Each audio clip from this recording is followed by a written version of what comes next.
Kau bisa coba beberapa hal karena jika tidak berhasil, paling tidak kau bisa coret itu. Tahukah yang kita harus lewati takut salah yang abnormal ini? Kita tidak tahan jika pikir kita salah atau harus beritahu seseorang bahwa kita yang salah. Kau tahu kita kemana-mana beritahu orang Tuhan bilang ini, Tuhan bilang itu. Dan ketika jelas Tuhan tidak katakan itu karena tidak terjadi, dan kita lakukan kesalahan lain dengan cara mengelabui dengan banyak alasan, saya tidak tahu kenapa kita tak datangi seseorang berkata, kau tahu kukira itu Tuhan, tapi bukan. Semua orang melaluinya, dan kita akan jauh lebih baik bila kita jujur satu sama lain dalam banyak hal. Kita belajar banyak dari pengalaman hidup. Tuhan berbicara lewat pikiran kita. Dan saya suka ini, tapi bukan berarti seluruh pikiran kita ilahi. Tapi, lebih seperti pikiran yang diurapi. Seperti sesuatu yang terasa tepat. Seperti rasanya memang baik. Itu terasa benar. Amsal 16:3 berkata, serahkan perbuatanmu pada Tuhan, kerjakan dan percayakan semua padanya. Ia akan selaraskan pikiranmu setara dengan kehendaknya. Maka segala rencanamu terlaksana dan berhasil.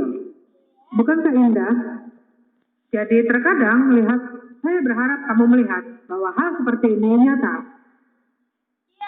Bukan seperti hal yang mengawang-awang. Supernatural, itu Tuhan. Kadang Tuhan akan bicara padamu lewat suara yang dikenal. Ketika Tuhan panggil Samuel, Samuel tetap berpikir itu adalah Eli yang memanggilnya. Karena itu adalah suara yang terbiasa ia dengar, yang mewakili Tuhan.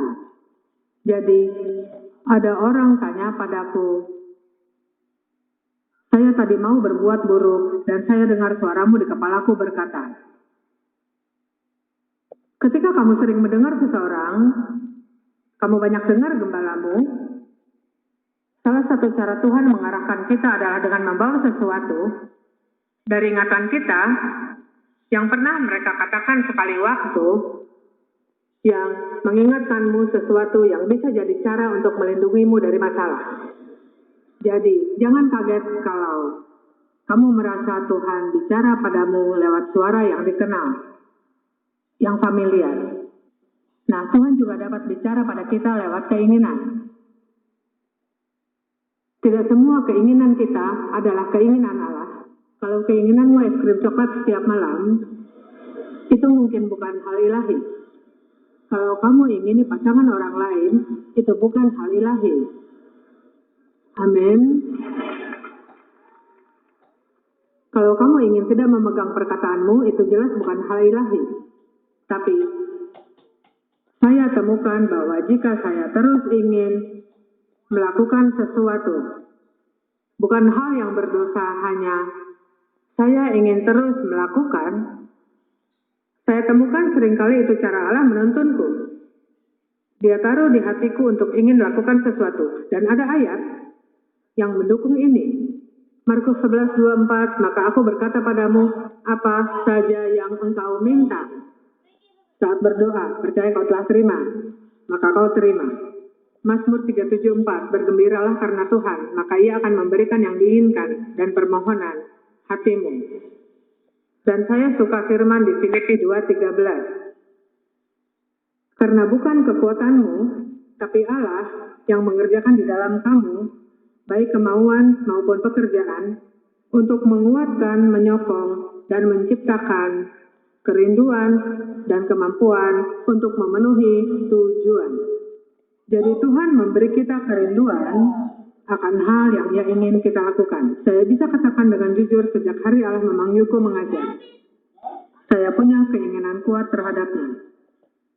Dan itulah salah satu cara saya yakin itu Tuhan, karena saya tidak bisa menghindar. Orang sering katakan padaku di 10 tahun terakhir ini, akankah kau pensiun? Dan kupikir, tidak. Lalu saya lakukan apa?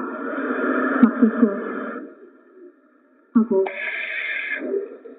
tak tahu apa yang kulakukan. Maksudnya, Ketika dipanggil oleh Allah, tentu beda dari pergi mencari pekerjaan. Ini bukan sesuatu yang saya harus buat perubahan seiring waktu. Saya tak dapat lakukan sebanyak dulu lagi, tapi saya tak punya keinginan apapun kecuali memberi Allah seluruh hidupku. Kau tahu, aku percaya mendengar Allah sebetulnya tidak serumit dari apa yang dibayangkan. Kadang kalau kau percaya mendengar Allah, satu-satunya cara kamu bisa tahu adalah dengan keluar. Saya menyebutnya keluar dan mencari. Saya ingat seorang hamba Tuhan ditanya bagaimana ia mendengar Allah, katanya dengan lakukan banyak kesalahan. Dan itu benar, kadang kamu tak akan lakukan apapun kalau kau takut lakukan kesalahan.